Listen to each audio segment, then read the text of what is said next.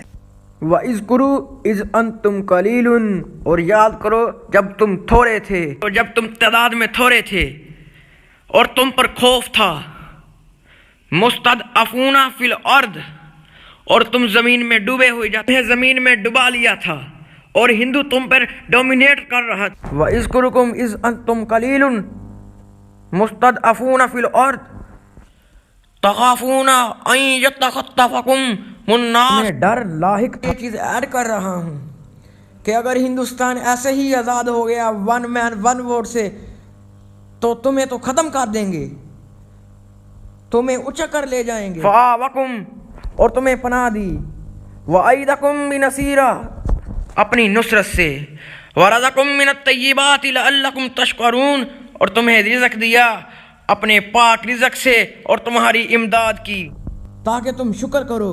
وہ شکر کیا تھا؟ وہ دین قائم کرو جس کے لیے تم نے دعائیں مانگی تھیں، اپنے رب سے وعدہ کیا تھا۔ اس ہی کے ساتھ میں نے آپ کو سورۃ اعراف کی یہ آیت سنا دی۔ قالوا اوذینا من قبل ان تطینا ومن بعد ما جئتنا۔ حضرت موسیٰ علیہ السلام کی قوم نے حضرت موسیٰ علیہ السلام سے پوچھا، اے حضرت موسیٰ، آپ سے پہلے اور آپ کے آنے تک فرعون آپ پر ظلم اٹھا رہے ہیں، اس میں تو کوئی تبدیلی نہیں آئی۔ قال عسى ربكم ان يهلكوا عدوكم ويستغفركم في الارض فينظر كيف تعلمون۔ حضرت موسیٰ نے ارشاد فرمایا، قریب ہے تمہارا رب ہلاک کر دے گا تمہارے دشمن کو اور تمہیں خلافت دے گا زمین میں، پھر وہ دیکھے گا کہ کیسے عمل کرتے ہو تم۔ یہ ہلاک کر دے، ہندو کی ہلاکت تھی۔ جان لیجیے مہاتما گاندھی یہ چند مہینے پہلے ہی کہہ دیا تھا اس نے کہ پاکستان میری لاش پر بن سکتا ہے، اور پاکستان بنا۔ جان لیجیے بزرگ خود کہتے ہیں پاکستان ایک معجزے سے بنا۔ کہاں مسلمان، کہاں 3/4 ہندوؤں کی تعداد زیادہ تھی، وہ پیسے پہ آگے، وہ دولت میں آگے، تعلیم میں آگے، صنعت میں آگے، تجارت میں آگے۔ مسلمانوں کے انتہائی زیر مؤثر حلقے پاکستان کے خلاف ہو گئے۔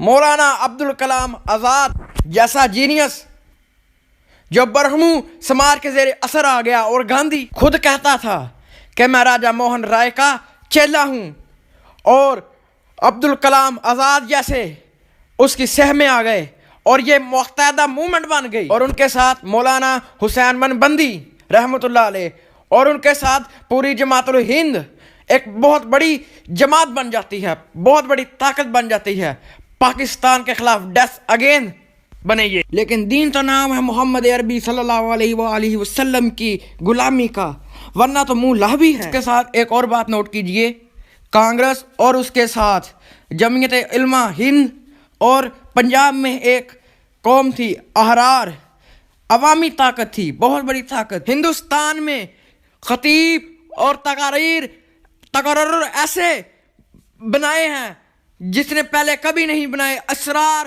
یہ بھی پاکستان کے خلاف تھی، اور سرحد کی جو تحریک تھی عوامی خدمت کار، بہت اچھی تحریک تھی، لیکن وہ بھی پاکستان کے خلاف تھی۔ لیکن اس کے باوجود تمام مسلمانی رہنما پاکستان کے خلاف تھے، پھر بھی پاکستان بن گیا۔ کیسے بن گیا؟ ایک اور بات غور فرما لے، انگلستان میں تب حکومت تھی لیبر پارٹی کی، اگر حکومت ہوتی کنزرویٹو پارٹی کی تو جو ہمارے خان عبدالولی خان انڈین آفس میں جا کر ریکارڈ کی کچھ چیزیں لے آتے تھے، ان کی بہت اہمیت تھی۔ اس لیے جب انگریز ہندوستان میں رہا اس نے ڈیوائڈز اینڈ رولز کی پالیسی قائم کی، اور کیوں نہ کرتے، وہ ان کی پالیسی تھی، اور کیوں نہ اس پر قائم رہتے، کیونکہ وہ انگریز حکومت کی حکمت عملی تھی اس میں۔ لیکن پاکستان جب بنا ہے لیبر پارٹی کی حکومت میں، وہ اکھنڈ ہندوستان کو ہی ایک ماننا چاہتے تھے، کیونکہ آپ کو معلوم ہوگا لارڈ ایٹلی اس وقت کے وزیر اعظم لیبر پارٹی کے برطانیہ کے، وہ قائد اعظم محمد علی جناح کے شدید دشمن تھے، اور جو ہمارا وائسرائے تھا لارڈ ماؤنٹ بیٹن وہ گاندھی کا چیلا تھا، پھر بھی پاکستان کیسے بن گیا؟ یہ اللہ کی حکمت ہے۔ اور اس میں آپ کو میں ایک اور دلیل دے رہا ہوں، یہ لکھ لیں۔ سن 46 میں قائد اعظم محمد علی جناح نے کیبنٹ مشن پلان عبور کر لیا تھا۔ وہ کیا تھا؟ ہندوستان ایک ہی وحدت حیثیت سے آزاد ہوگا اور اس کا ایک ہی مرکز ہوگا، لیکن اس میں 3 زون ہوں گے، اور 10 سال بعد جو بھی زون اس میں علیحدہ ہونا چاہے گا وہ ہو سکے گا۔ قائد اعظم نے اس کو مان لیا، اس کابینہ کیبنٹ مشن پلان کو مان لیا۔ پورے ہندوستان میں یہ مذاق ہوا کہ پاکستان کا مطالبہ ختم ہو گیا، ساری شورا شوری ختم ہو گئی۔ یہ بہت نازک وقت تھا مسلم لیگ کے لیے اور قائد اعظم کے لیے، لیکن اس میں اصل مسبق کیا تھا؟ قائد اعظم جانتے تھے کہ ہندوستان سے انگریز جائے گا، کیونکہ سیکنڈ ورلڈ وار کے بعد انگریز حکومت اتنی کمزور ہو چکی تھی کہ وہ اپنے آؤٹ لائن علاقوں پر نہیں کنٹرول صحیح کر سکتا تھا۔ They have decided to live in India۔ انہوں نے اپنا پروگرام سن 48 کا رکھا تھا کہ وہ سن 1948 میں ہندوستان کو چھوڑ جائیں گے، اس لیے سن 46 میں کیبنٹ مشن پلان کو قائد اعظم نے قبول کیا تاکہ انگریز اس معاملے کو یوں ہی ادھر چھوڑ کر واپس برطانیہ نہ چلا جائے۔ اس لیے یہ قائد اعظم نے قبول کر لیا مشن کیبنٹ پلان، تاکہ اگر ہندوؤں کی ایک مرتبہ مرکز پر حکومت آ گئی تو ہمارا حال بھی ہسپانیہ سے برا ہو سکتا ہے، کہ پھر کوئی امکان نہیں رہے گا کہ 10 سال بعد 3 زونوں میں سے جو سا زون اپنی مرضی کرے علیحدہ ہونا چاہے وہ علیحدہ ہو سکتا ہے۔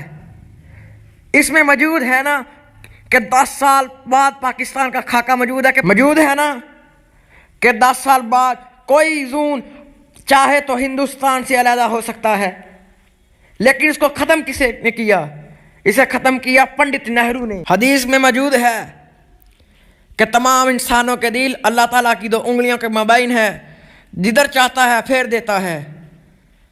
پنڈت نہرو نے کہا ٹھیک ہے بن لینے دو ایک مرتبہ ہندوستان، پھر کس نے آزاد ہونے دینا ہے؟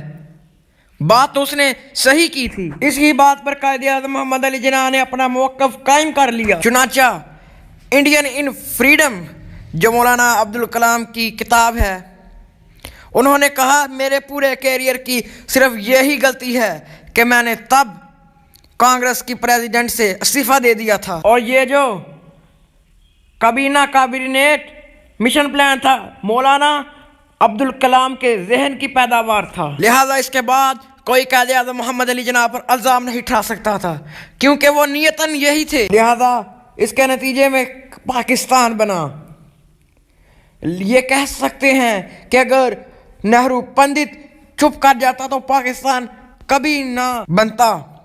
بات تو یہی تھی کہ ایک بار ہندوستان قائم ہو لینے دو، مرکزی حکومت آ لینے دو، پھر کون کسی کو آزاد ہونے دیتا ہے۔ اب دیکھیں 72 برس ہونے کو آئے ہیں، انہوں نے کشمیر کا 1 انچ نہیں دیا، وہ پورا 1 زون دے دیتے۔ یہ کہا جا سکتا ہے کہ اس وقت پنڈت نہرو خاموش رہ جاتا تو ہندوستان سے پاکستان کبھی علیحدہ نہیں ہو سکتا تھا۔ بات وہی ہے، لوگوں کے دل اللہ کی 2 انگلیوں کے مابین ہیں، اگر وہ نہ بولتا تو پاکستان کبھی نہ بنتا۔ اور یہ خالص ڈیوائن اور ریونشن ہے کہ کوئی اللہ سے وعدہ کرے اللہ ہمیں آزادی دے تاکہ ہم تیری عبادت کر سکیں، تو اللہ انہیں آزادی دیتا ہے اور آزماتا ہے کہ اب تم کیا کرتے ہو۔ قائد اعظم نے فرمایا یہ ملک بہت قربانیوں کے بعد ملا ہے تاکہ ہم اپنی عبادت گاہوں میں اپنی عبادت کر سکیں۔